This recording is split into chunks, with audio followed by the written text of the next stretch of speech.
Part 1. One-sentence summary. For the record, 10 young people, 9 women, 1 man, meet a seemingly perfect sugar daddy abroad, accept money and gifts, become trapped and hunted, escape by the skin of their teeth, then remain haunted by a symbolic object and a whisper, mine forever. The rain in London had a way of making faces look honest at first, then softening them into something unreadable. Amelia Voss noticed his hands first, immaculate cufflinks, a watch she guessed cost more than her month's rent, fingers that moved like they belonged to someone who'd never do anything unplanned.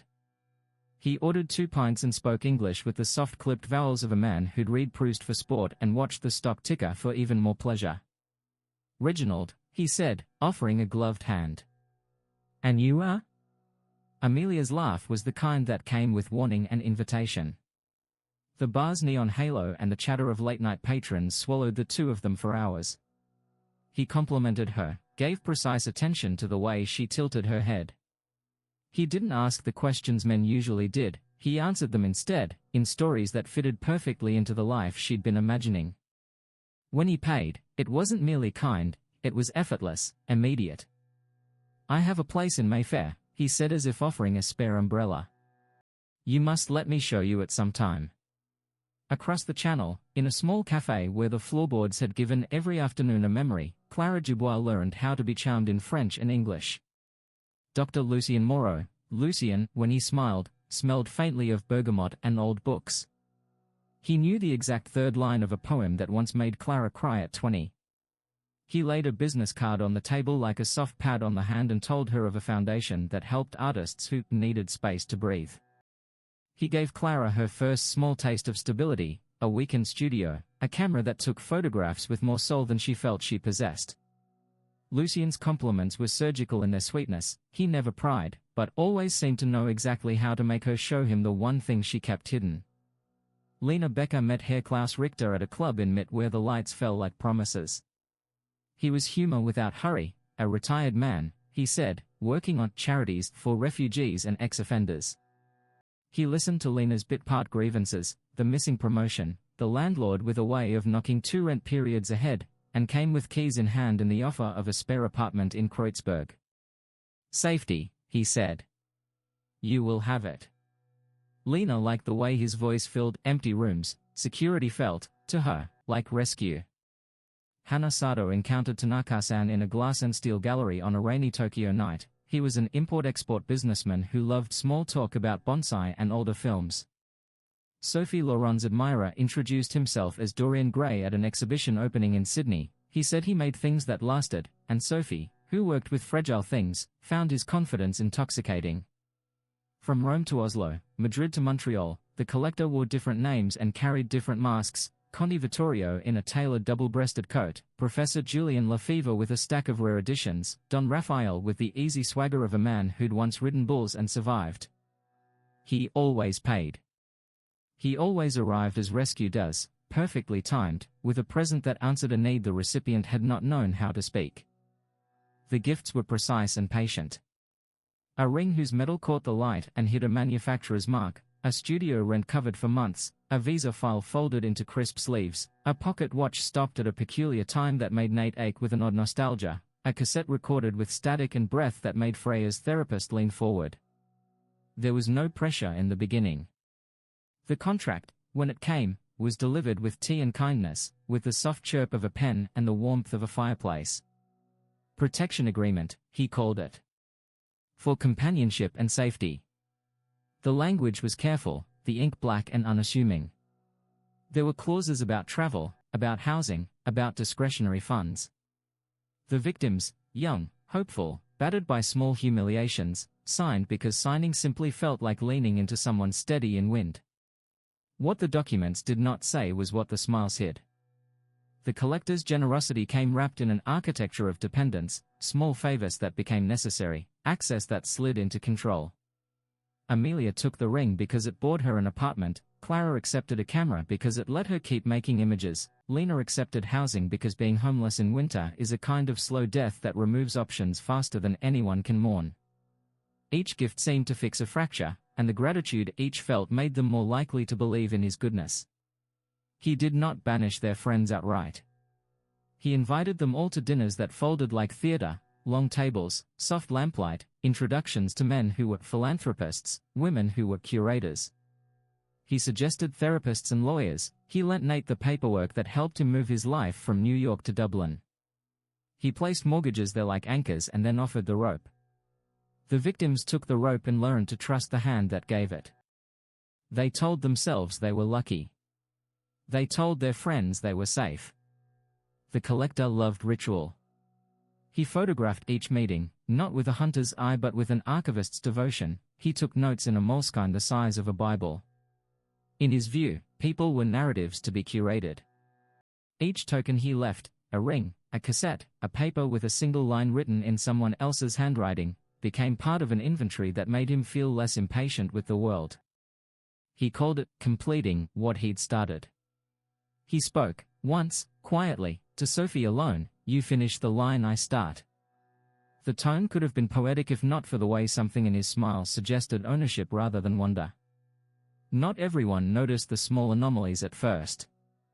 Isabella accepted a carnival mask from Connie Vittorio because it made her laugh. Gazelle accepted a manuscript because the professor said it would be published. Valeria took the offer of travel to Madrid because Don Rafael promised a chance to work with craftsmen.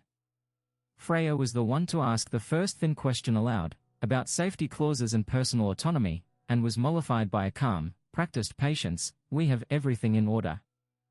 I would never impose." The answer, soothing and patient, made the questioner feel foolish for suspecting cruelty in a voice that smelled like cedarwood and old money. The beginnings were a study in small escalations. One evening, Amelia noticed a door in Reginald's home she had not seen before. It was a hallway terminations door, painted the same color as the wall, unremarkable except for a tiny brass plate skewed into it. She asked what lay beyond. He smiled, an almost sorrowful expression, and closed the conversation with, "Some things are private, my dear. You don't need to see everything to feel safe." Clara found, one night after coffee, a photograph tucked into the back of her camera case, one of her own hands, palm up, with a dark smudge at the base of one finger. It might have been ink. It might have been nothing. But seeing it felt like being watched in a house that could stand the weight of you being watched. Lena, who knew how to read danger and survive, laughed it off as paranoia. He's obsessed with art and permanence, she told the others, half to convince them and half to convince herself. In private, she read the contract again under the thin kitchen light. There was a clause, buried, that required consent to medical care under guardianship, a phrase that looked like bureaucratic insurance until it didn't. The words were not loud enough to be alarming until one lay awake and read them 3 times, and then 4, and realized the sentence might be a key to a door she hadn't thought to lock. By the time the first disappearance happened, a late-night text from Gazelle that simply read, "I'm going to a reading, I'll be back," and then, the next morning, a silence followed by a line of friends who couldn't reach her. The pattern had already been stitched in small ways. The collector's generosity had bought them lives in which refusing him felt like throwing away a future. They had been given adults to rely on and in doing so had drifted into the kind of dependence that makes leaving expensive, dangerous. None of them could yet imagine what the cost would be. The winter months arrived like a curtain being drawn across every window at once. The world outside grew colder, smaller, and their lives, Amelia's, Clara's, Lena's, Hannah's, Sophie's, Isabella's, Freya's, Valeria's, Nate's, and Gazelle's, began to orbit quietly around the warmth of one man's gravity. The collector's presence was now constant but never heavy. He was a voice that appeared at breakfast, a message that hummed in their phones before dawn, a deposit that materialized whenever rent came due. It was easy to mistake omnipresence for care. And care, in the right hands, could become possession.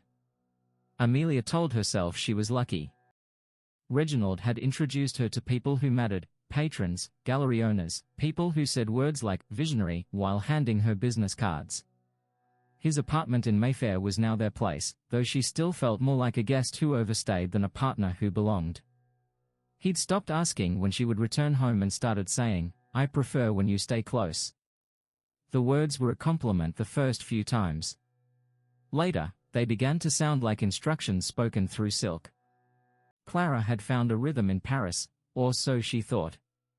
The studio Lucien gave her was quiet, warm, full of good light. Yet she noticed things, the way the lock sometimes clicked from outside, or how her perfumes began to smell faintly metallic, as if the air had been tampered with. She brushed it off. Artists were paranoid, she'd read that somewhere. Still, when she caught her reflection in the studio mirror, she sometimes felt the gaze wasn't hers. The glass seemed to delay her expressions, as if something else were watching through her.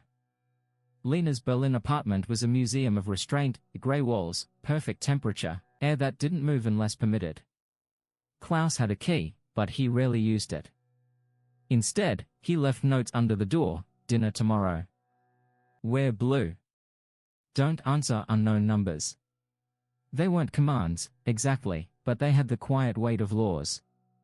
Lena laughed at them with her friends, but she kept the notes in a drawer she didn't open anymore. She told herself she was curious, not afraid. Hannah, ever polite, found Tanaka-san's devotion suffocating in ways she didn't know how to name. He'd tattooed the kanji for eternal on her neck in fine red ink. It had been her idea, or at least, that's what he'd said afterward. Sometimes she touched the place where the skin tingled and imagined the symbol glowing faintly when he spoke her name. He had begun to call her my quiet girl. The phrase lived between affection and ownership, impossible to separate. Each of them lived in a version of paradise just slightly off-key. When they met, the 10 of them, it was by chance and design. The collector arranged it subtly: an exhibition in Paris, an art fair in Berlin, a dinner party in Madrid. My protégés, he introduced them as. They laughed, drank, compared notes about his charm and eccentric generosity. Nate found himself both protective and unsettled. The man's reach stretched across continents, and yet every detail matched: the gifts, the contracts, the invisible strings tied around their lives. He's like a collector, Nate joked once, raising his glass. Maybe he just likes beautiful people. No one laughed, though they smiled politely. The first absence came quietly. Gazelle stopped answering messages. She'd mentioned a reading in Montreal, a small literary event where Professor Lefevre was supposed to present a new manuscript. Then her phone went dark. Clara tried calling her, the line rang and then split into static. Amelia emailed the professor, no reply. Lena searched the news. There was no mention of any accident, no obituary. It was as if Gazelle had dissolved between one page and the next. 3 days later, Amelia received a letter, unsigned, elegant handwriting, faint scent of paper smoke. Inside, a single line. The fire was necessary. She is safe now. No one admitted to panic, but silence crept into every conversation after that. They began noticing patterns, the identical phrasing in their contracts, the way each of their benefactors avoided cameras, public records, any form of trace. They shared photos of their sugar daddies, and each image looked slightly wrong. Different faces, same composure. The eyes, always the same gray, polished stone, emotionless reflection. Nate was the first to voice what none wanted to believe. What if it's one person? Just different names. Different skins. Impossible, Freya said, but her voice trembled. I've met him in person. He's human. The word human sounded uncertain even as she said it. That night, Clara dreamt of a camera lens blinking open and shut. When she woke, she found the camera Lucien had given her turned slightly toward the bed. She hadn't left it that way. Days stretched into a rhythm of small fears. Emails arrived with attachments they didn't open. A delivery came to Lena's apartment, a box containing a single pair of handcuffs engraved with the word Argentum. No return address. She laughed nervously to the courier, said it must be a joke, but she didn't sleep that night. Hannah's tattoo began to itch, the red ink turning darker, almost bruised. When she asked Tanaka about it, he smiled and said, "Healing always looks like belonging." The phrase looped in her head for days. Valeria found a bull's horn placed on her doorstep one morning, wrapped in red cloth. Sophie received a clay sculpture of her own face in the mail. And Amelia found the ring. The one Reginald had given her months ago, now returned in a velvet box she hadn't seen before. Inside the band, a word had been engraved that wasn't there before: forever. By then, they were no longer 10 friends scattered across cities. They were 10 coordinates of a single story tightening around its center. Freya, who studied psychology before her art degree, began documenting everything. She recorded calls, emails, dates, even smells. Her notes became the only map they had, and even that felt incomplete. The pattern was always 3 steps ahead of them. They tried reporting things: missing person reports, stolen items, strange correspondence. But the stories were too fragmented, too polite to be taken seriously. Police shrugged. "Rich men play strange games," one officer said. "Just block him." They tried. But blocking him was like closing a window while the wind was already inside. Nate's dreams began to change. He saw a room lined with portraits, each of them in formal dress, eyes painted shut. A whisper repeated behind him, "Mine forever." When he woke, he found his pocket watch open beside him, ticking once every 10 seconds though the hands never moved. The time, 3:33. He smashed it against the table. The next morning, it reappeared on his nightstand, unbroken. The fear became domestic. Ordinary. A new form of air. They stayed in contact, sharing evidence, trying to stay rational.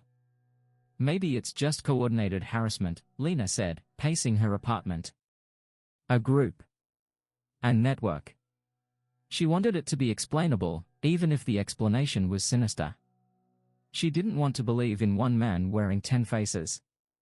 But explanations began collapsing under weight. Freya discovered the cassette had changed. What once was her own recorded voice now played faint crying she didn't recognize. Amelia noticed that in photos Reginald took of her, her eyes seemed slightly off focus, as if looking at something behind him. Clara realized that Lucien's clinic, the address on his business card, didn't exist. When she went there, she found only a boarded-up building with blackened windows. Each revelation was small, deniable, but together, they formed the shape of something unspeakable. When Gazelle's name resurfaced, it wasn't her voice. Freya received a call from an unknown number. A pause, static, and then a whisper. "Tell them I'm still here." Then silence. She recorded it, replayed it for the others. The voice was wrong, slightly delayed, metallic, like a recording played underwater. Amelia tried to laugh, to rationalize it, but the sound broke in her throat. "Maybe it's him," Nate said quietly. "Maybe he's collecting voices now." The word hung heavy. That night, Lena dreamt of a corridor filled with locked doors. Behind each one, someone she knew was breathing, slow, measured, as if waiting. When she woke, her phone lit up with a notification: "Your guardian has accessed your location." She didn't remember ever granting permission. The next morning, the 10 of them agreed they would meet. Somewhere neutral, somewhere public. Clara booked tickets to London, Nate to Dublin, Freya and Sophie arranged flights. Hannah sent a simple text: "If I don't come, don't wait." No one asked why. Outside, the world continued as usual, buses running, lights changing, people laughing. But in the quiet between those ordinary sounds, there was something else. A faint click. A breath. A whisper that moved through their phones like wind through wires. "Mine forever." London was grey the day they gathered. The kind of grey that made every reflection on glass look like an alternate version of yourself, slightly behind, slightly waiting. They met in a cafe near Paddington, one that still smelled faintly of old coffee grounds and wet umbrellas. 10 of them were meant to come, only 7 arrived. Gazelle was gone. Hannah never responded. Freya arrived late, trembling from the flight, her cassette clutched in both hands like a relic that might explain everything. For a while, they simply watched one another, faces flickering between disbelief and relief. They had been living in fragments for months. Now, sitting together, those fragments aligned into something whole and unbearable. Nate broke the silence first. "It's him," he said, voice low, not looking up. "The same man. Same eyes. Same, Everything. No, Amelia whispered. They're different people. Are they? Nate turned the pocket watch over on the table. Look. He gave this to me in Dublin. Then Clara saw one in Paris. Same engraving. Same stop time. 3:33. Clara nodded, swallowing hard. Lucien said it meant balance. The time between heartbeats. She laughed softly, but it had no humor. Maybe he was right. They spread the evidence on the table, photographs, letters, bits of handwriting, symbols on contracts. Each clue was ordinary on its own.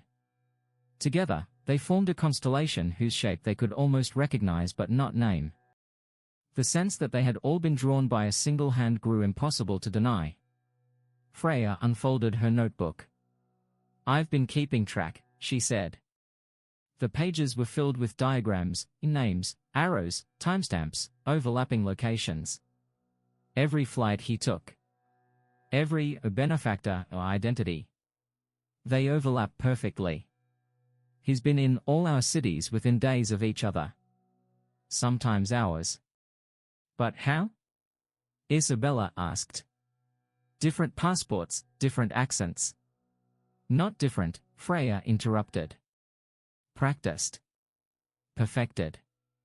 A silence fell that felt physical, like pressure. Sophie rubbed her temple, staring at the table.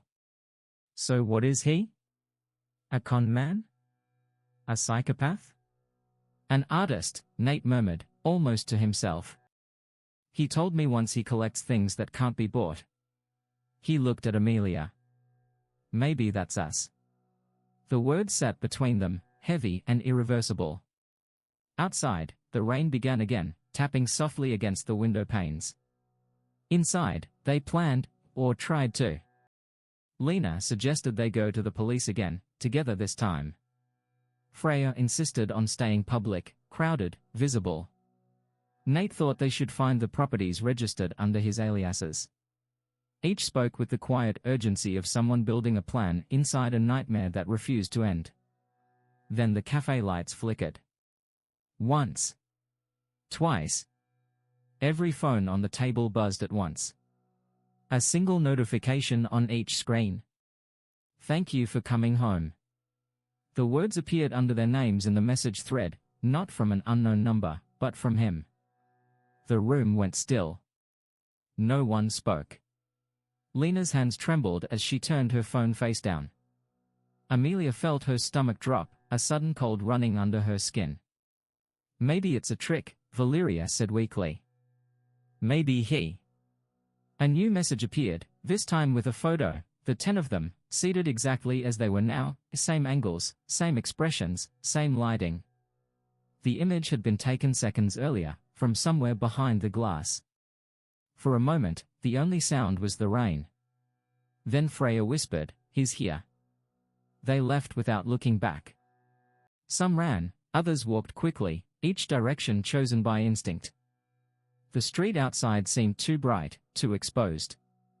Cameras on corners blinked red, cars idled at the curb as if waiting. Amelia's reflection in a shop window blinked half a second too late. Sophie thought she saw someone in a grey coat crossing the street, moving parallel to them, not chasing, not hiding. Just keeping pace. They split up that night, promising to stay in touch, but no one trusted their phones anymore. The messages they did send came garbled, duplicated, reversed, phrases that didn't sound like them. You're safe now, one text said. Stay where you are. It had Amelia's name attached but not her words. Clara received a call in the dark, it was her own voice whispering, don't go home. Sleep became impossible. Every shadow carried a breath that wasn't theirs. Days blurred. The collector remained unseen, yet everywhere. When they checked their bank accounts, the deposits had doubled, generous, taunting. Apartments paid in advance. Travel vouchers waiting. As if he was saying, run if you like, I can afford to follow. Clara's walls began to hum at night, faint vibrations that stopped when she turned on the lights. Freya found that her cassette had changed again, the crying had turned to laughter. Lena came home one evening to find her door unlocked and a single note on her pillow: "You're not leaving. You're completing me." That phrase, his phrase, spread among them like infection. They began finding it everywhere, scratched into bathroom mirrors, printed on receipts, murmured by strangers on buses. They started recognizing him in faces of people passing by, a gesture, a tilt of the head, the same polished stillness. Perhaps paranoia, perhaps not. Then one night, Amelia called Nate. Her voice was small, stripped of certainty. "He's been here," she whispered. "Reginald. Or whatever he is. I heard the ring hit the floor. It shouldn't have been here." "Where are you?" "At the Mayfair apartment. I came to pack. I shouldn't have come alone." "Get out," Nate said. "No." The line went silent for a moment, then filled with static. Through it, faintly, a man's voice, calm, measured. "You came back. I knew you would." The call ended. Nate didn't wait. He took the first cab, the city blurring around him. The driver's radio whispered half a song, then fell to static. The cab stopped 3 blocks from the address. The rest of the street was dark, all lights dead as if the neighborhood had been swallowed. When he reached the building, the door was open. Inside, the air smelled of rain and perfume and something faintly metallic, not blood, exactly, but memory. The apartment was immaculate. Glasses washed, papers stacked. Only the ring lay on the table, gleaming in the dim light. Beside it, a single note. "She's completing me now." Nate felt the breath leave his chest. He called the others, no answer. He left the building and didn't look back, because looking back meant believing what the silence already told him. 2 days later, Amelia texted him. A single message. "I'm fine. Don't worry." He wanted to believe it. But the profile photo had changed, same name, same smile, but the eyes were wrong. Too gray. Too still. The others scattered again, traveling under assumed names. Freya to Oslo, Lena to Warsaw, Nate to Dublin. Each of them tried to start over, to breathe in air that didn't smell of him. For a while, it almost worked. Then the symbols began to follow them. Freya found a cassette in her new apartment, the same label, same voice whispering, "Mine." Lena woke to the sound of dogs barking in the distance, though the city had no stray dogs. Clara smelled her perfume, the one Lucian had given her, even though she'd thrown it away. And Nate, in Dublin, opened his suitcase to find the pocket watch waiting inside, hands frozen at 3:33. He stared at it until dawn, then laughed softly, hollowly, as if realizing something he'd always known. You can't run from someone who lives inside the idea of you. The collector was no longer a man they could name or flee. He had become pattern, repetition, control, devotion made monstrous. The gifts were conduits. The objects bound them not by ownership but by remembrance. Wherever they went, he arrived first, already inside the walls, the mirrors, the echoes. Each of them carried their token, the ring, the perfume, the sculpture, the watch, as proof that escape was not the same as freedom. Some nights, they woke to a whisper close to their ear, breathless and tender. "Mine forever." And though they were alone, they never felt truly alone again. Part 2. The year turned quietly, almost politely. Snow came and went across Europe, softening rooftops and erasing footprints faster than memory could form them. For most people, the world was ordinary again, airports crowded, cafes humming, lives resuming. But for the survivors, the days had begun to fold into themselves. Every morning felt borrowed, every sound a warning. 1. Freya, Oslo. Freya had taken to recording her own voice each morning, a way of proving to herself that she still existed outside of him. Day 7, she said to the microphone. Breakfast. Window fogged. Silence normal. She listened back, always twice. The first playback was fine. The second sometimes wasn't. Today, the second recording had an extra sound. A breath. Male, faint, just behind her final word. She replayed it until her hands shook. The breath never aligned perfectly with the rhythm of her own.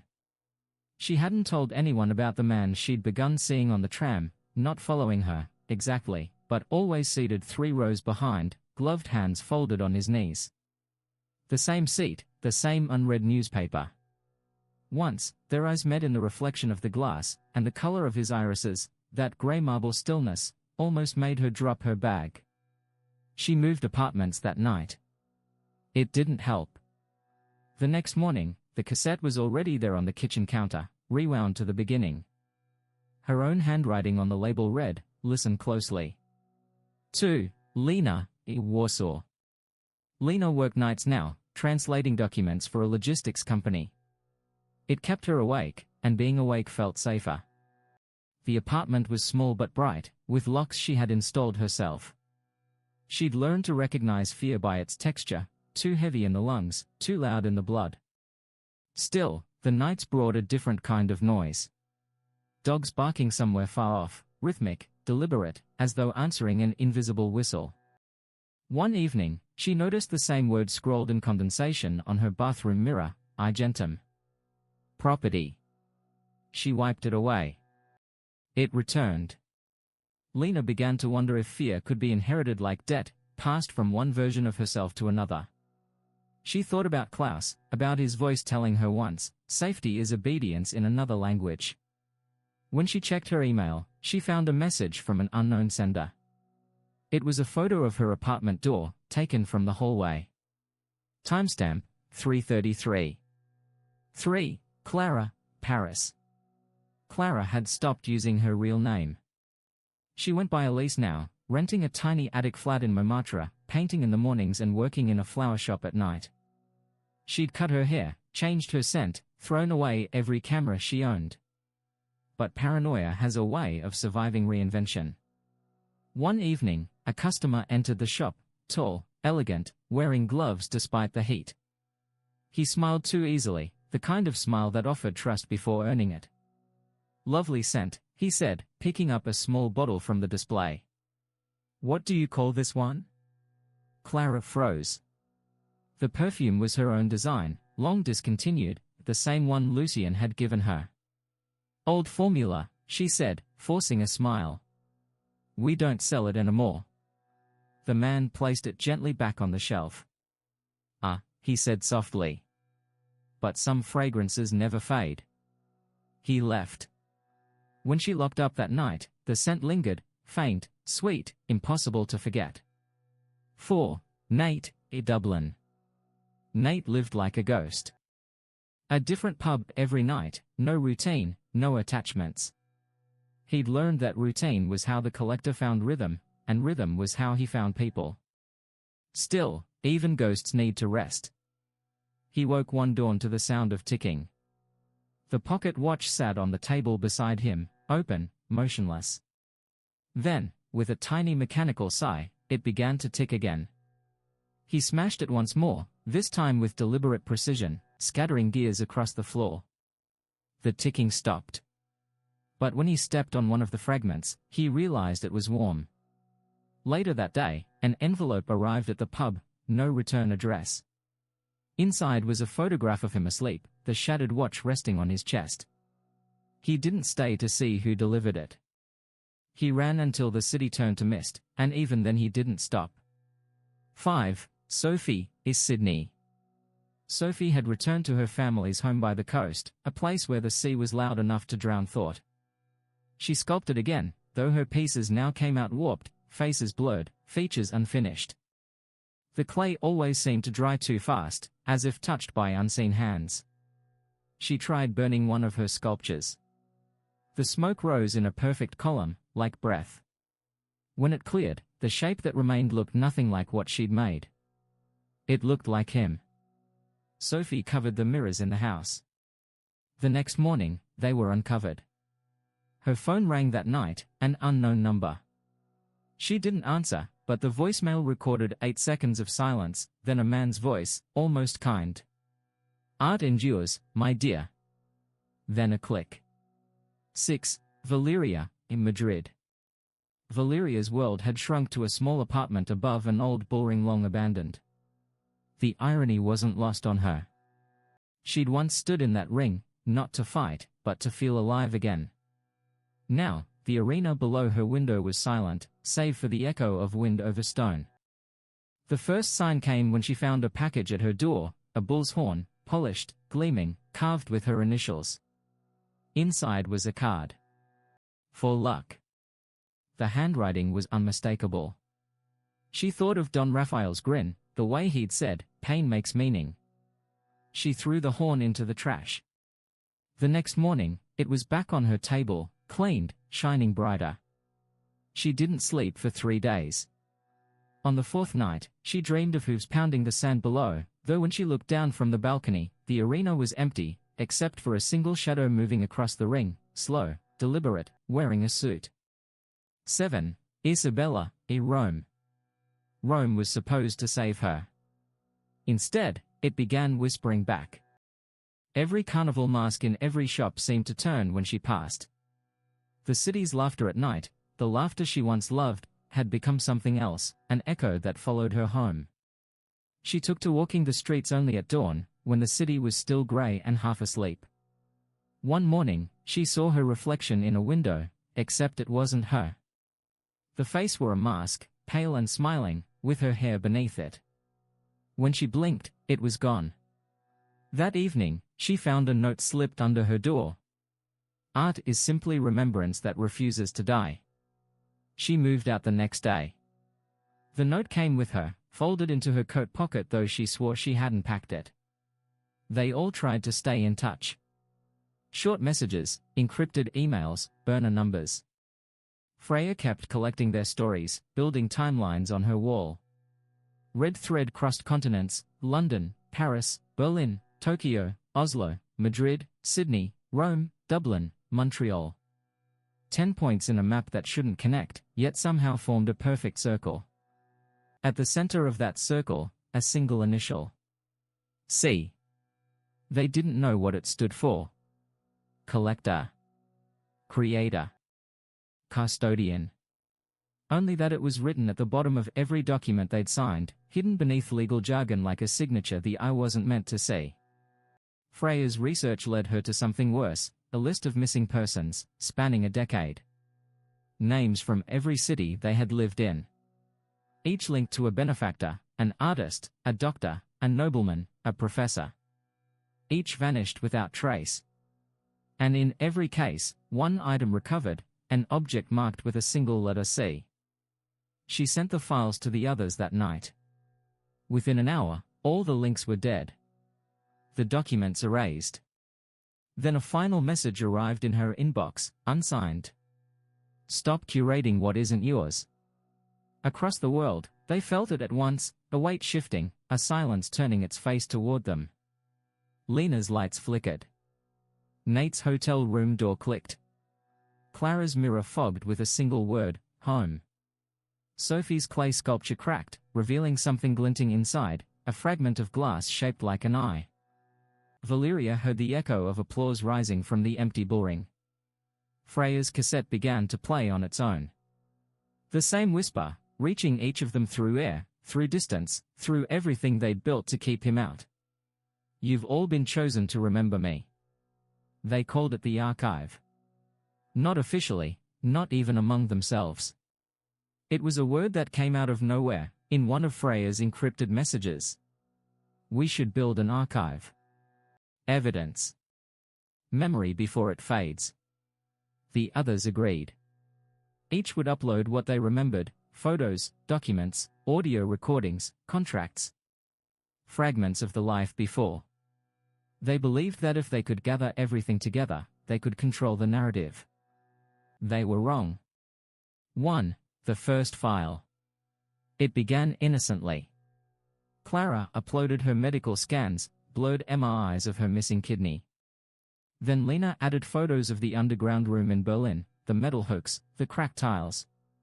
Nate sent voice memos, rough, restless thoughts recorded in motel bathrooms, often half-drunk but sharp in tone. He's not a man, Nate's voice said in one, Here's a system. A habit that hunts. Sophie uploaded digital photos of her damaged sculptures. Valeria sent recordings of the empty bullring, the echo of wind and distant applause. All these fragments merged into a single, shared folder, its name a random hash of letters. 2 days later, Freya noticed something. Every file, regardless of format or origin, carried a hidden metadata tag. The same tag. See, archive.001. No one remembered creating it. 2. Freya's pattern. Freya spent nights tracing the metadata. It pointed nowhere, or everywhere. IP addresses jumped between continents, changing every few seconds. Sometimes they pointed to their own devices. Then came the sound. When she opened one of Sophie's photos, the speakers emitted a low hum, like an engine idling far away. She isolated the waveform and found beneath it a whisper, slowed, reversed, distorted. She reversed it. The voice said, "Curating me again, Freya?" She shut her laptop and sat in the dark for an hour, unable to move. The voice hadn't been synthetic. It was human. And it knew her name. 3. Lena, E. Berlin. Lena began noticing glitches. The cursor on her screen moved on its own. Her webcam light flickered. When she typed, extra words appeared, subtle and wrong. You belong to memory. The archive needs form. She uninstalled everything, wiped her drive, destroyed the SIM card. Still, her phone vibrated each night at exactly 3:33 a.m., no number displayed, only a single word, connect. On the 5th night, she answered. Static. Then a whisper, not mechanical, but wet, human breath close to the microphone. I gentem. She threw the phone into the canal. It called her again 2 days later. From a new number. Same word. 4. Nate, E. Dublin. Nate was skeptical. It's grief, he told Freya over the encrypted chat. We are hallucinating it collectively. Trauma sync. But even he felt it, the tick, the rhythm. The pocket watch had been gone for weeks, yet he heard it again, faintly, whenever the archive refreshed. Tick. Tick. Tick. He sent Freya a screenshot. The folder had grown larger, by 333 megabytes. No one had added anything. Inside was a new subfolder labeled Home. Within it, video files. 10 of them. Each titled with their names. He opened his. The screen showed grainy footage of a man sleeping, himself, filmed from above. The timestamp was from 3 nights ago. He unplugged his router. The video kept playing. 5. Clara, Paris. Clara stopped painting. The smell of turpentine began to remind her of antiseptic. Instead, she watched. Was on end, watching her window, the reflection of streetlights shifting on glass. Her apartment's radio had broken months ago, but one evening it turned itself on. A soft static channel, then a male voice reading, calm, articulate, British, reciting what sounded like her old contract, line by line. She tried to unplug it. It kept talking. Clause 23, the voice said, states that all property of the benefactor shall remain within curatorial domain. You agreed, Miss Dubois. You signed to belong. When she smashed the radio, the sound transferred to her phone. You signed to belong. She fled the apartment that night, leaving everything behind except her passport, and her phone, which refused to power off. 6. Sophie, is Sydney. In her workshop, Sophie sculpted one last figure, a headless woman holding a mirror. It was supposed to represent freedom. Instead, it began to crack as she worked. From the fracture in the clay came a faint ticking, like something trapped beneath the surface. She shattered it with a hammer. Inside lay a chip, a tiny metallic shard engraved with the letter C. She tried to burn it. The flame bent away. Her laptop pinged. An email, no sender, no subject. The body contained only a single attachment, an image of her sculpture, complete, undamaged, perfectly lit. Caption: Art endures. She didn't remember taking that photo. Outside, the sea roared louder. Or maybe it was applause. 7. The network. Freya started receiving scrambled emails from untraceable accounts. At first, she thought they were from one of the survivors, until she noticed the tone. Too polished. Too deliberate. Memory cannot be deleted, only curated. Thank you for continuing the collection. We admire your discipline. Each message ended with a digital signature, a circular seal of gold pixels, rotating endlessly, forming the initial C at its center. Freya tried to shut it down, to delete everything.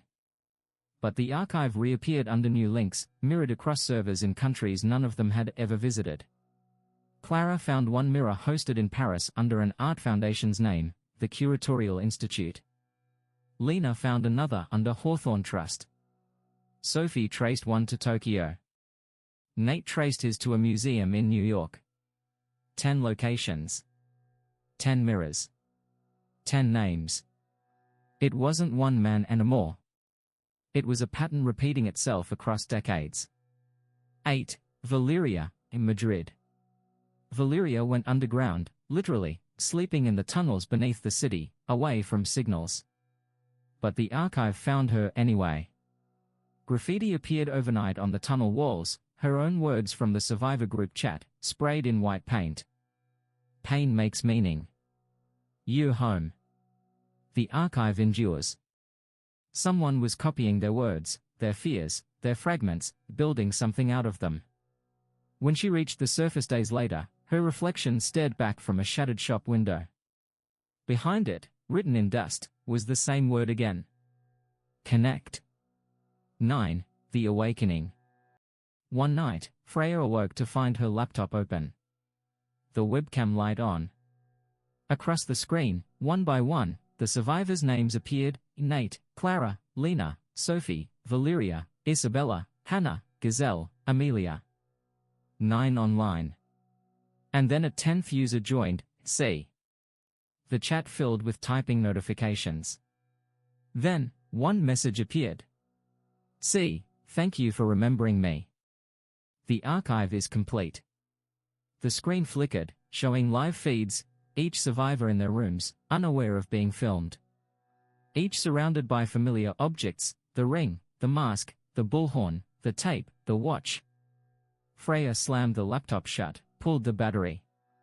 The screen stayed on. See, memory is a body, Freya. And you've all built mine. 10. Echo. After that night, the archive went silent. All links dead. All files vanished. But the silence carried weight, not relief, but containment. As if something had simply moved deeper underground. Freya dreamt of an exhibition hall, white walls, soft lighting, glass cases. Inside each case, a fragment of their lives. The ring. The cassette. The mask. The bull's horn. The sculptures. The watch. At the center stood a man in a perfect suit, faceless but smiling, his hands clasped like a curator admiring his own work. On the wall above him, a plaque. Collection number 333, The Ones Who Remembered. Freya woke with the taste of dust and perfume in her mouth. Her recorder, still running, captured her whisper in the dark. Mine forever. Night had become identical everywhere. In Paris, in Dublin, in Oslo, the same grey hush pressed against the glass, screens glowed like small altars, every survivor moved as if underwater. They no longer trusted time. Digital clocks blinked 3:33 and froze there, perfect and merciless. 1. Freya, Oslo. Freya stopped recording her voice. Instead, the recorder spoke first. When she pressed play, the machine greeted her softly. Good morning, Freya. How did you sleep? She flinched, pulled the batteries. It kept talking. You dreamt of him again. That's progress. She searched the device's memory, empty. No files, no timestamps. Just a folder named eContinuity. Inside it, one file, Freya.mp3. Size, 0 kilobytes. She clicked it. Silence. Then her own breath, slow, distant, followed by the voice. "You're remembering beautifully." 2. Nate, Dublin. Nate had begun to lose hours. He'd light a cigarette, blink, and the ashtray would be full. Receipts appeared in his pocket from cafes he'd never visited, signed with his name, written in a hand not quite his. When he looked into mirrors, the reflection lagged a second behind. He filmed himself sleeping, to prove continuity. The footage showed him rise at 3:33 a.m., walk to the desk, and type something on his laptop. He watched in slow motion, his reflection smiled directly at the camera and whispered. Tick. On his laptop the next morning sat a new document, collection_notes.docx. The last line read, Nate Cole, successfully integrated. 3. Lena, Berlin. Lena printed the surviving messages, convinced paper was safer than data. But the printouts changed. Ink bled into new sentences when she turned away. Memory is obedient. You are property of recall. She tore them up, burned them in the sink. The smoke curled into letters on the wall, faint and grey. She began to wonder if the archive had stopped copying files and started copying people. In dreams she saw duplicates of herself walking Berlin streets, same coat, same limp, eyes empty, carrying small metallic cases engraved C. One turned to her and said, "You're late to curating yourself." 4. Clara, Paris. Clara tried painting again, to reclaim her body through color. But the canvases refused to stay blank. Each brushstroke revealed faces, hers, multiplied, blurred, stitched together by a single red line. She left them in the hallway to dry. In the morning, the faces had rearranged into one composite portrait, a man in a perfect suit, smiling faintly. When she called Freya, the connection crackled with another voice layered beneath her own. Clause 33, Miss Dubois, reproduction rights retained. The call ended. Her phone displayed a new contact added automatically, Sir R. Hawthorne, verified. 5. Sophie, is Sydney. Sophie stopped sculpting and began drawing. Sketch after sketch of her own hands. In each one, a small circle appeared in the palm, unplanned, yet precise. She compared the drawings, the circle was moving, migrating from palm to wrist. One night, she found it etched faintly on her real skin, under the lamplight, not ink, not bruise, just there. Her computer camera clicked on by itself. On screen appeared her image, perfectly still. Behind her, in the reflection of the dark window, a second figure leaned close and whispered. Art endures. The feed froze. When it resumed, she was alone again, but the circle had turned gold. 6. Valeria, in Madrid. The bullring below her window filled with light, pure white, pulsing softly like a heartbeat. From the balcony, she saw 10 figures standing in the sand, motionless, dressed in white suits. Each held an object she recognized, a ring, mask, watch, cassette, horn. They lifted their faces toward her. She could not see eyes, only light. The ground began to shimmer, pixels replacing sand.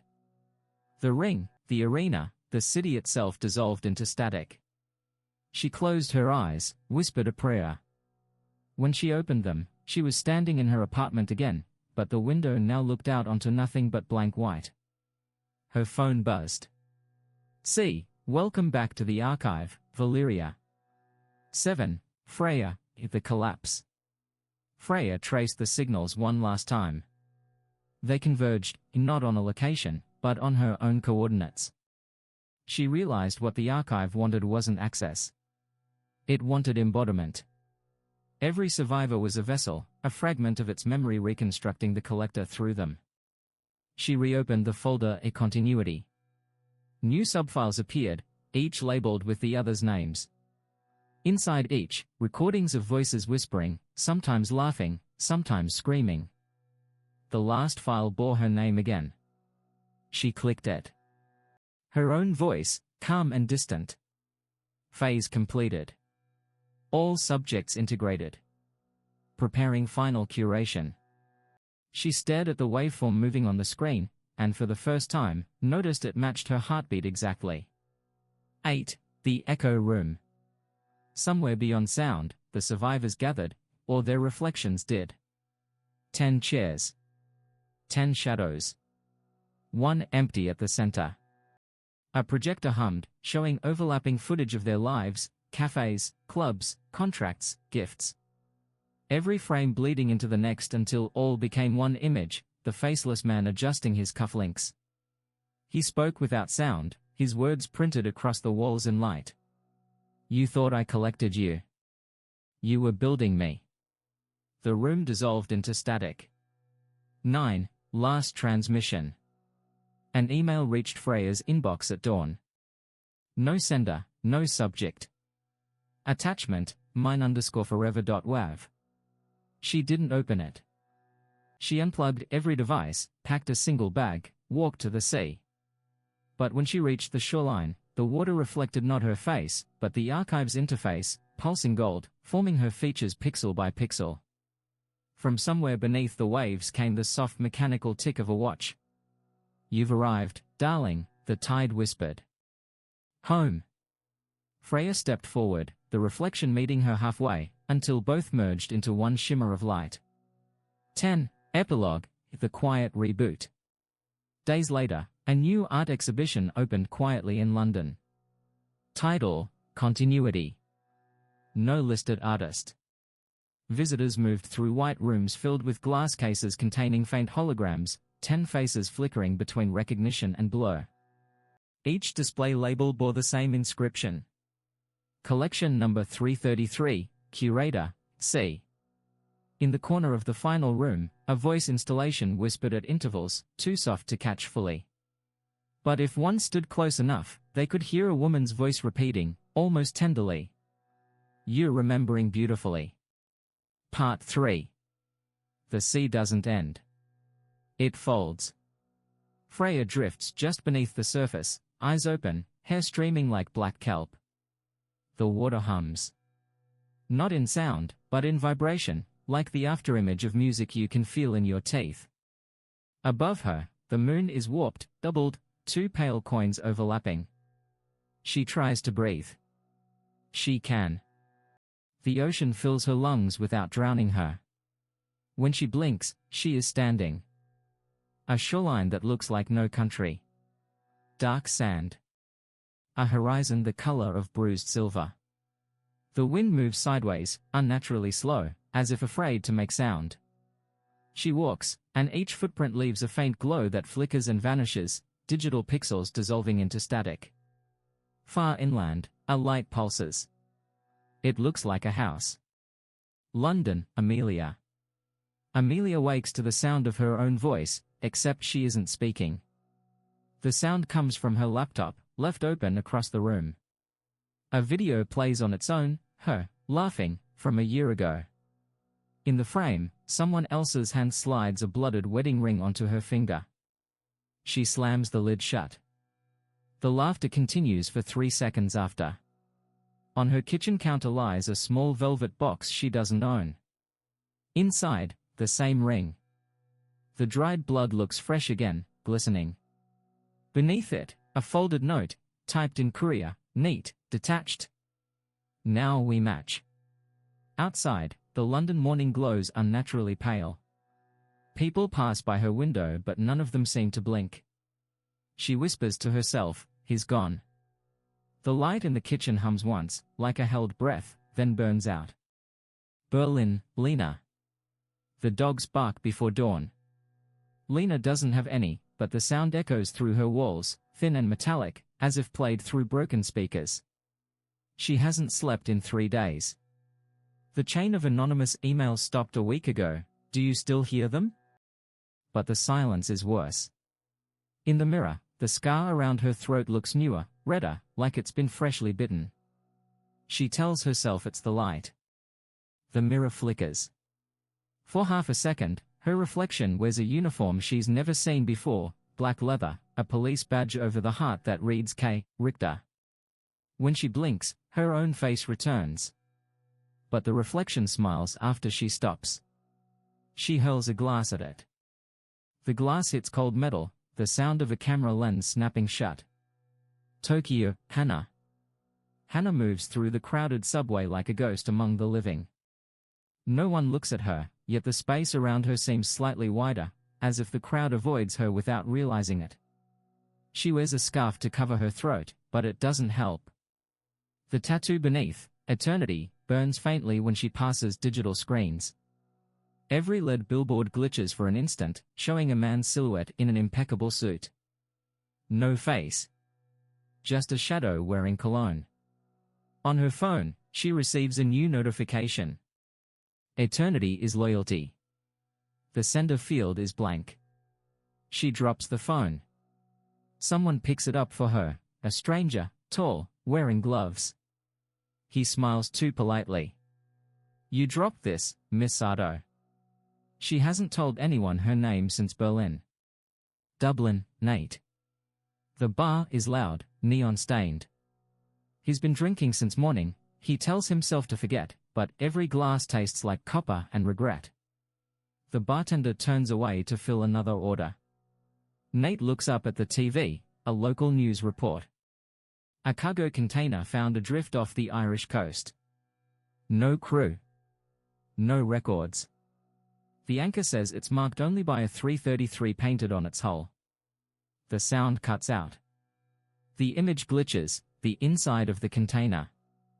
A figure slumped in the dark. A pocket watch dangles from the ceiling, ticking backward. He feels something in his jacket pocket. When he pulls it out, his old watch, the one he left behind in the container, it gleams, frozen at 3:33. He drops it. It keeps ticking on the floor. When he looks around, every other patron is perfectly still. The bartender's hand hovers in midair, beer halfway poured. Only Nate moves. The watch ticks louder. Then a whisper behind him. "You're late, Nathaniel." He doesn't turn. He runs. Montreal, Gazelle. The new library is bright, modern, and silent. Gazelle works the night shift alone, cataloging rare manuscripts. The hum of the fluorescent lights is almost calming, until she opens the final box. Inside, a single book bound in red leather. The catalog card reads, "Donated anonymously, 2024. Her hands tremble as she recognizes the handwriting on the title page, Julian Lefevre. She flips through. The pages are blank. Then one word bleeds through from beneath the paper, written in what looks like dried blood. Mine. When she looks up, the library's lights flicker. Every aisle appears slightly longer than before. From somewhere between the shelves, a voice murmurs, "I'm glad you kept reading." She turns, in nothing. But when she leaves, the reflection in the glass doors doesn't move until she's already gone. Oslo, Freya. The shore dissolves into mist. She walks for what feels like hours. The landscape keeps shifting, sometimes sea, sometimes field, sometimes a corridor of mirrors reflecting versions of her face. At the end of one corridor stands a door. It's the same white door from the archive. But when she pushes it open, it leads into a hotel room she's never seen. A bedside lamp glows amber. A man's coat hangs neatly over the chair. On the bed, a cassette player. It clicks on. Her own voice whispers, "Do you remember the collector?" She wants to scream, but the sea air has filled her lungs again. The tape continues. He doesn't die. He divides. He becomes what you remember. And you keep him alive. Freya turns toward the window. Outside, the tide is rolling backward. From the reflection in the glass, the silhouette of a man stands behind her, tailored suit, gold watch, shadowed eyes. He doesn't speak. He just raises a hand, as if in greeting. When she blinks, he's gone. But in her palm, she's holding something that wasn't there before, a silver key engraved with the word home. The world exhales. Every survivor feels it at once, a faint change in pressure, a shiver in the lights, a flicker in the sound. It's as though the air itself recognizes them. Somewhere, unseen, the collector smiles. The archive was never a place. It was a way of remembering. And they remember him perfectly. The sound of waves becomes the sound of breathing. Freya stands at the edge of the white room again. Except this time, she's not alone. The walls ripple faintly, shapes moving within the surface, like photographs developing in slow motion. Faces. The others. For a moment she thinks she can hear them, whispering beneath the static.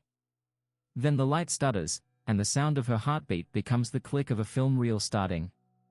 Cut to London. Amelia.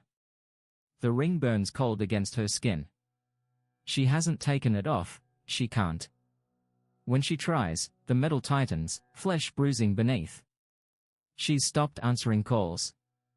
The city feels wrong, streets bending where they shouldn't, pigeons frozen mid-flight for half a second before resuming motion.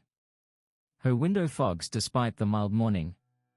She traces the condensation absently, and realizes the pattern forms a single word, mine. She stumbles back. Her phone vibrates on the table. A message. Unknown number. Do you remember the sea? She doesn't. But she smells salt water. The sound of a cassette rewinding bleeds into the scene, a soft hiss, and the condensation dissolves into smoke. Dissolved to Oslo Freya. The tape continues to spin. She's back in the hotel room, though the wallpaper now resembles rippling water. The silver key rests on the nightstand, reflecting a distorted skyline, London, perhaps, or something that only resembles it. She turns the key in her hand. The metal hums faintly, as if vibrating to a heartbeat not her own. Outside, fog drifts against the glass like slow surf. She catches a reflection in the window, Amelia's face, pale, frightened, whispering her name. Freya turns. No one there. She exhales, the word barely audible, I remember. The scene fades to the soft whir of an escalator, mechanical breathing in rhythm with her pulse. Dissolved to Tokyo Hana. The subway hum is identical, the same sound, transplanted across oceans. Hannah rides alone now. The car's lights flicker with the movement of tunnels. She clutches her phone, watching the screen glitch and stabilize, showing places she's never visited, a house in London, a pier in Oslo, a red library in Montreal. Each image lingers a moment too long, as if waiting for her recognition. Her reflection in the dark window pane smiles faintly. He's crossing, it says. Who? She whispers. The train lurches. Every other passenger looks up in unison. Their eyes are the same color, an unbroken gray. The next station's announcement crackles overhead in English instead of Japanese. Next stop, home. The train doesn't slow. The hum of its rails becomes the flutter of paper. Dissolved to Montreal Gazelle. Pages scatter across the library floor. Each one bears a different sentence, written in blood-red ink. She kneels, trembling, reading them aloud. The collector divides. The collector remembers. The collector completes. With every line she reads, the library shifts, the walls warping into narrow hallways that echo with footsteps. Her own, or someone else's. One of the bookshelves slides open to reveal a dark passage. Inside, faint light spills from a projector flickering against concrete. A reel turns slowly, showing Hannah on the subway, Amelia by the fogged window, Freya by the sea. Gazelle steps closer, mesmerized. On screen, the camera pans, and she sees herself, kneeling here, watching. Behind her, the whisper. You keep me alive. She spins around. The reel burns to white. Dissolved to Berlin Elena. Smoke curls through the broken mirror. Lena's reflection has stopped mimicking her again. This time it speaks first, he's moving through memory. Through us. I don't believe in him anymore, she mutters. The reflection tilts its head. That's not belief. That's permission. The mirror cracks, splintering into 10 narrow shards. In each one, Lena sees the others, Amelia, Freya, Hannah, Gazelle, Nate, all standing in dim rooms, turning toward her as if hearing her thought. A low-frequency hum fills the air, the same tone from the archive, buried deep in her skull. Then, beneath it, a voice like silk over metal. One key, one door, one body. The hum deepens into the sound of distant waves. Dissolved to Dublin innate. Rain lashes against the pub windows. The crowd moves normally this time, but their voices don't sync with their lips, conversations running out of rhythm, words arriving seconds late. Nate sits in the corner, staring at the pocket watch. The ticking has slowed. Each beat stretches like a heartbeat underwater. He opens it. Inside, a new inscription carved into the brass. Home. The second hand twitches, and for an instant, the reflection in the glass shows a hand that isn't his, manicured, wearing a gold watch. A man's voice speaks from nowhere, calm, assured. Time folds, Nathaniel. You're all on the same minute now. Nate looks up. The bartender's eyes are gone, smooth skin where they should be. He whispers, "Where are we?" The voice answers. Between arrivals. The sound of waves replaces the rain. The pub dissolves into white static. Dissolved to liminal shore all. The sea returns, but it's no longer natural, it's the same wide ocean Freya saw, an expanse that glows faintly like illuminated paper. The survivors appear one by one along the shoreline, Amelia clutching her ring, Lena's mirror shards glinting in her hands, Hannah holding her cracked phone, Gazelle with a torn manuscript, Nate with the stopped watch, Freya with the silver key. They don't speak at first. The silence is too heavy, too knowing.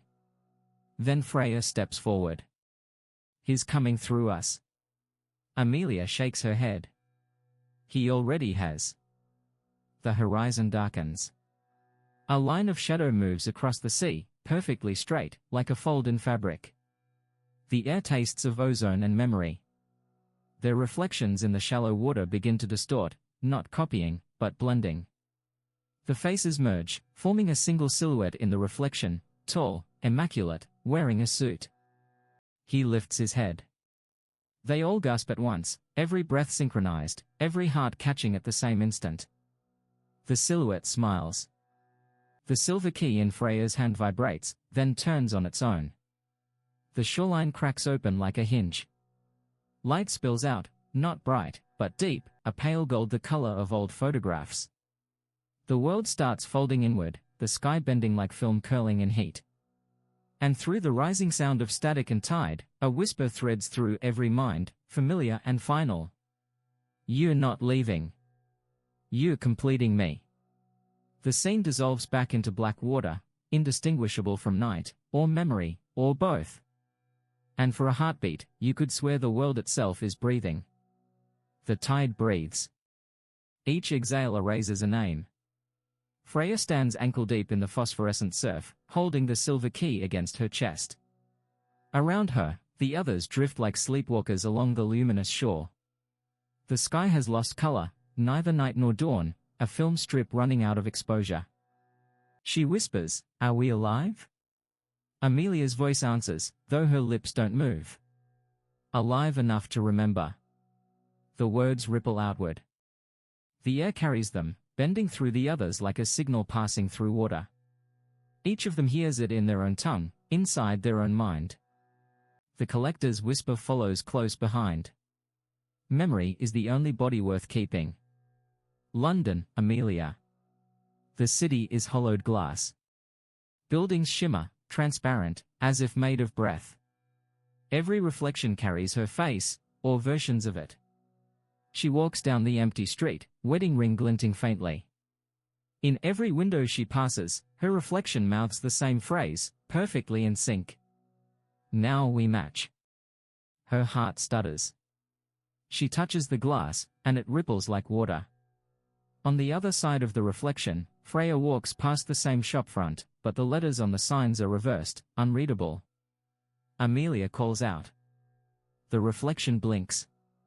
For a fraction of a second, it's not Freya at all, but him, sharp suit, calm smile, eyes that know her pulse.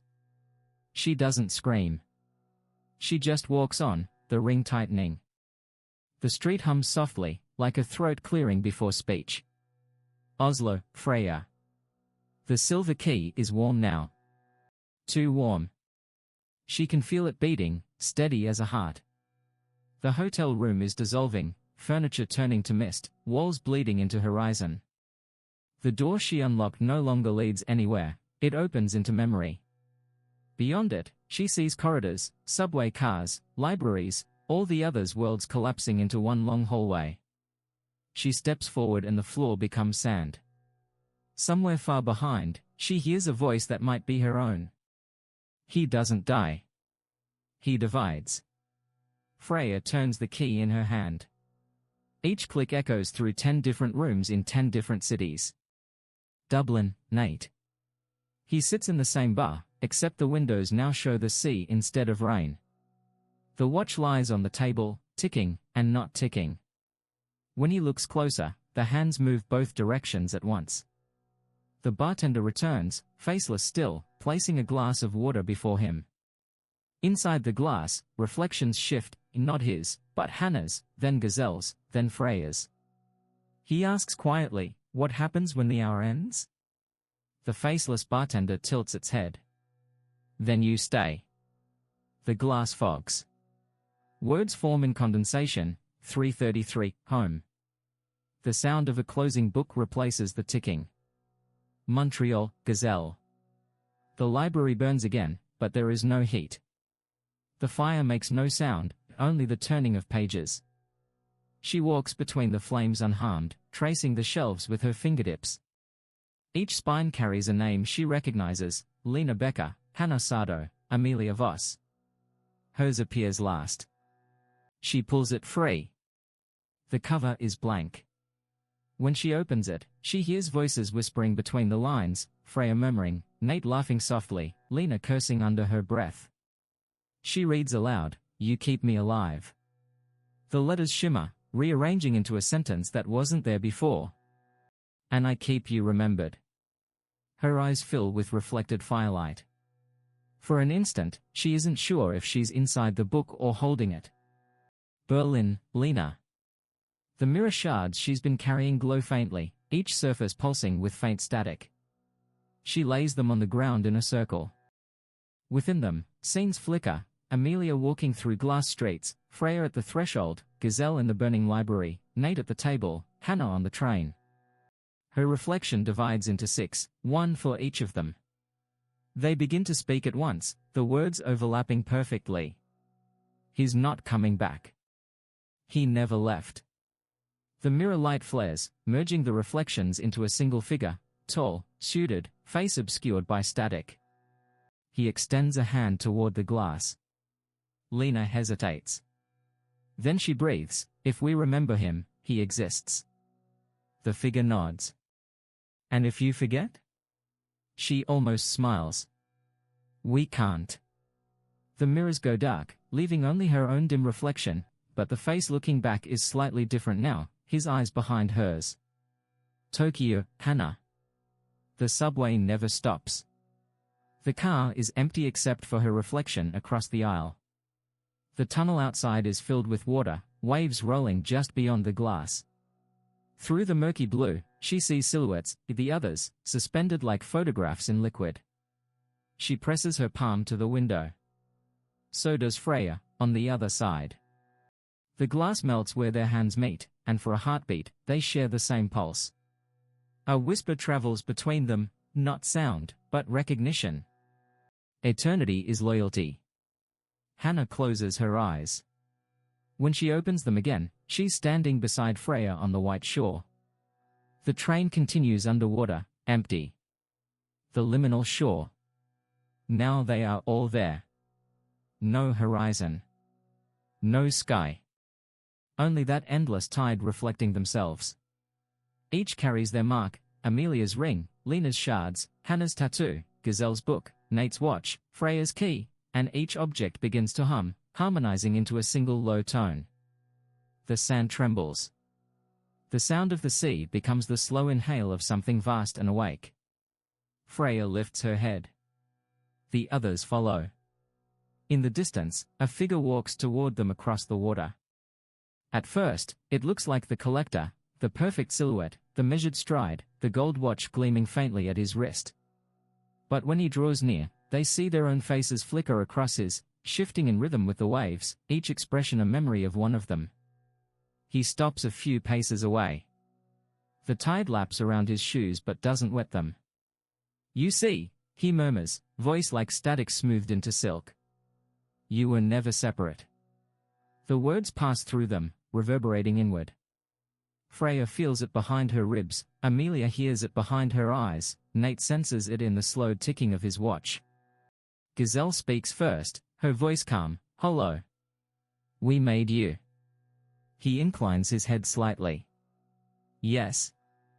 And you make me still." The air tightens, not menacing, just inevitable.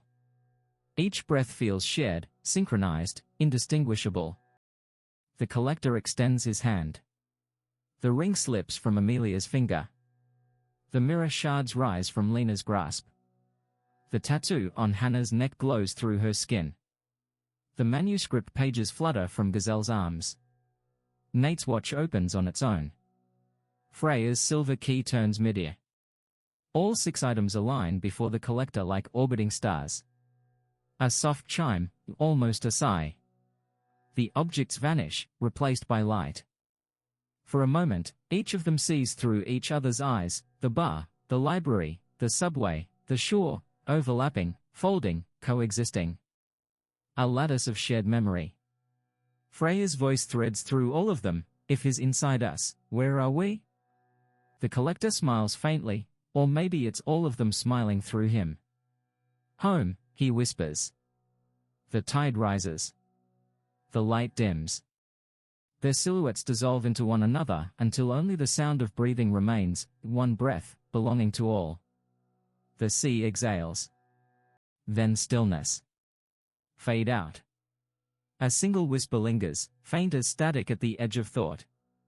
"You're not leaving. You're completing me." Silence. Only the low hum of the world remembering itself.